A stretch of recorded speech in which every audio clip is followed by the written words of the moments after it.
10 mensonges au sujet de la sexualité que nous avons tous entendus au moins une fois. Installez-vous, la vidéo promet d'être épicée. Ça commence tout de suite.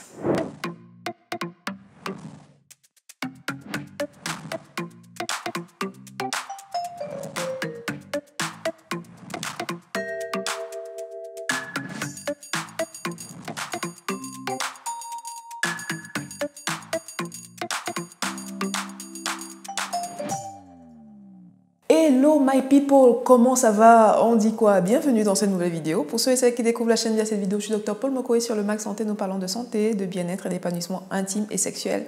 Alors je vous invite à vous abonner, si ce sont des thématiques qui vous intéressent, à activer la cloche de notification pour être prévenu à chaque fois que je poste une nouvelle vidéo. N'hésitez pas à télécharger votre cadeau de bienvenue, le e-book gratuit et développement d'une sexualité épanouie. Je vous mettrai le lien en barre d'informations et à nous suivre sur nos réseaux sociaux, le Max Santé sur Facebook et Instagram pour d'autres contenus afin de nous éduquer sur notre sexualité. Maintenant, nous pouvons rentrer dans le vif du sujet.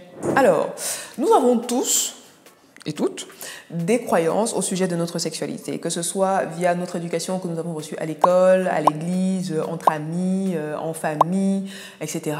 et suite à nos expériences personnelles. Ok. C'est normal. Nous avons tous des idées préconçues au sujet de la sexualité. Et en soi, avoir des croyances, ce n'est pas mauvais, mais dans le cadre de la sexualité, bien souvent, ces croyances-là sont à l'origine de frustrations que nous pouvons vivre dans notre intimité. Alors, dans la vidéo du jour, je vais vous lister 10 croyances, 10 idées reçues que nous avons probablement entendues au moins une fois ou bien expérimentées, que nous-mêmes nous avons adoptées, nous avons intégrées au moins une fois et qui ont contribué dans une certaine mesure à avoir un impact plutôt négatif ou positif pour certains, c'est exceptionnel, mais bon voilà, un impact sur notre sexualité. Donc, restez bien assis parce que je sens que je vais en choquer plus d'un et plus d'une. Voilà. Commençons. Mensonge numéro 1, la sexualité se limite au crac-crac boum-boum, comme j'aime souvent le dire, c'est-à-dire ça se limite à la pénétration. Donc, dès qu'on entend parler de sexualité, on parle de rapport sexuel avec pénétration d'office. Non, c'est faux. La sexualité, ce n'est pas que la pénétration. La sexualité, c'est le jeu de séduction, c'est les préliminaires, ce sont les caresses, c'est le soin à l'autre, c'est le soin à soi aussi. C'est tout ce partage-là, ce jeu de séduction, tout ce qui entoure finalement l'acte sexuel. Et s'il y a pénétration, ma foi, tant mieux. Dans la sexualité, ce n'est pas que la pénétration. Deuxième mensonge, la sexualité, c'est quelque chose de spontané et de naturel. Archi faux. La sexualité, ce n'est ni spontané ni naturel. C'est un acte dynamique, c'est quelque chose de proactif. Donc, on fait la démarche d'avoir un rapport sexuel, on prend l'initiative d'initier un jeu de séduction, de caresser, c'est de l'énergie, c'est du temps, c'est de l'investissement. Donc non, la sexualité, ce n'est pas quelque chose de naturel qui nous tombe dessus comme ça, à moins que voilà, ça vous convienne et que bon, vous vouliez être simplement spectateur ou spectatrice de votre sexualité. Mais à partir du moment où vous souhaitez être acteur, non, la sexualité n'a rien de naturel. Mensonge numéro 3, oui, 3 c'est comme ça, ouais. Mensonge numéro 3, l'homme doit faire jouir et donner un orgasme à la femme. Faux, archi faux.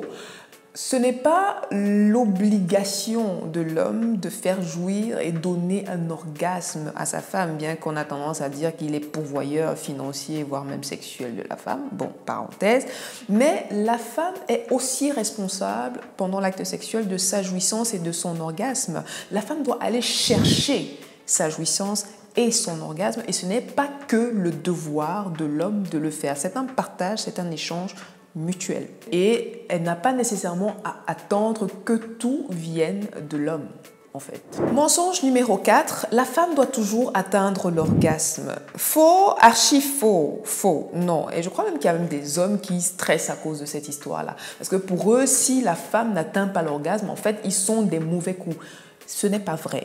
La femme n'est pas forcément obligée d'atteindre un orgasme. Le rapport sexuel, c'est d'abord un moment intime de partage, de plaisir. Et si à la fin, il y a orgasme, eh bien, ma foi, tant mieux. Sinon, c'est bien aussi.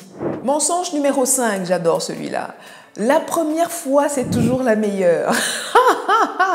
Le mensonge du siècle. C'est faux, archi faux. Non, la première fois, ce n'est jamais la meilleure. Non, non, jamais, non, j'exagère. La première fois, ce n'est probablement pas la meilleure, d'accord? Parce que souvent, on se focalise sur les scènes de films où on voit la première fois qui est très torride, très machin, etc. C'est du cinéma. C'est le film, c'est le film. Ça ne se passe pas comme ça la première fois. La plupart du temps, la première fois, c'est l'une des fois les plus ratées. Pourquoi? Parce qu'il y a du stress, parce qu'il y a de la maladresse. Parfois même, on peut avoir un certain inconfort. L'homme peut éjaculer même rapidement à cause de tout ce contexte de stress-là. Donc la première fois, non, ce ne sera pas forcément la meilleure. Et d'ailleurs, la bonne nouvelle, c'est que le rapport sexuel commence à devenir réussi à partir de la 3e, voire 5e fois. Alors, il faut un peu de patience. Donc, ce n'est pas un cas perdu, mais quand vous allez pour la première fois, ne vous dites pas forcément que « ouais, je vais atteindre mon pied ». Non, non, non, non, pas forcément. 6e mensonge, les hommes ne pensent qu'au sexe. C'est faux. C'est faux. Parce que je l'entends souvent, hein, parfois même en discussion avec des amis. Dès qu'un homme vous met une main, votre homme vous met une main sur la fesse, je ne parle pas d'un homme lambda. Okay. Un homme lambda qui vous met une main sur la fesse, non, c'est interdit, ça c'est encore autre chose. Mais votre homme, il passe dans la cuisine et puis il vous met une main sur la fesse. Ça ne veut pas forcément dire qu'il a envie d'avoir un rapport sexuel avec pénétration là tout de suite. Okay. Un homme qui vous fait un câlin et qui commence à faire frotti-frotta dans votre dos, non, ça ne veut pas forcément dire qu'il veut un rapport sexuel là tout de suite, maintenant.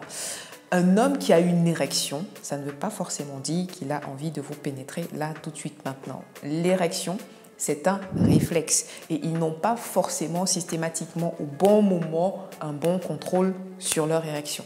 D'accord? Donc, voilà.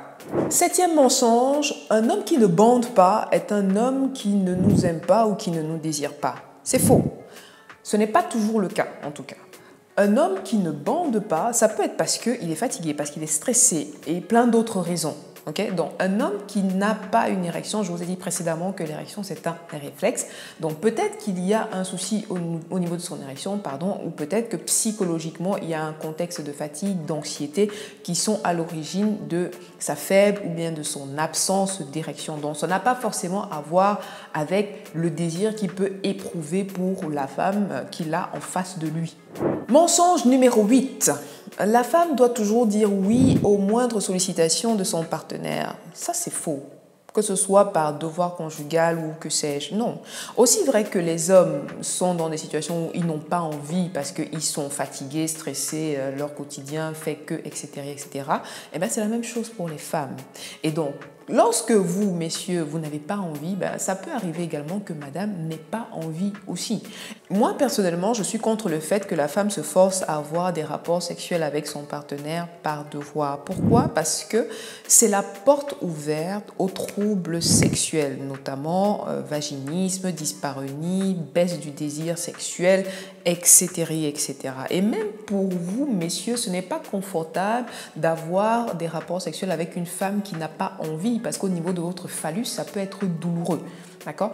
Donc, non, la femme ne doit pas systématiquement dire oui à toutes les sollicitations sexuelles de son partenaire. Non. Mensonge numéro 9, gros mensonge numéro 9. Les femmes préfèrent un coït prolongé. C'est faux, archi faux. Je pense que souvent les hommes se mettent une sorte de pression en se disant que oui, plus je tiens longtemps, mieux ça vaut. Non, toutes les femmes ne veulent pas forcément que vous teniez longtemps pendant le coït, pendant la pénétration. Non, non, non, c'est très faux ça. Il n'y a pas très longtemps, j'ai fait une publication sur mon compte Instagram où je parlais justement de ce problème de pression de performance sexuelle, où on dit que l'homme doit tenir X nombre de temps, ou bien on dit un homme doit tenir 2 heures. Et la plupart du temps, quand on dit un homme doit tenir 2 heures, dans la tête d'un homme, ce sera 15 minutes de préliminaire, 1h45 de pénétration, alors que la femme espérera que ce soit 1h45 de préliminaire et 15 minutes de pénétration.